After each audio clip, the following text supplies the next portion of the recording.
Hi, I'm Dr. Alex Bennett, head of optometry at the California Keratoconus Center.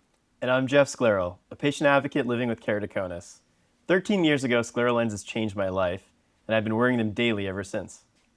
At the California Keratoconus Center, we specialize in the non-surgical management of patients with irregular corneas, such as keratoconus, higher-order aberrations, dry eye disease, and issues resulting from corneal surgeries. Today, we're focused on scleral lenses in particular.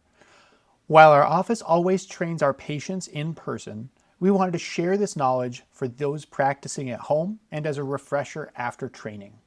We made these short and hopefully fun videos to help you easily put on, take off, clean, and care for your scleral lenses, as well as deal with some common problems that can happen when you're out in the real world living life. Scleral lenses are definitely different from soft contacts, so it's absolutely normal to feel a little intimidated at first, and mistakes will happen. Trust me, I've made them all. But if you watch these videos and practice, we're confident you'll love your lenses, love your improved vision, because seeing well is pretty awesome, and love your new scleral life.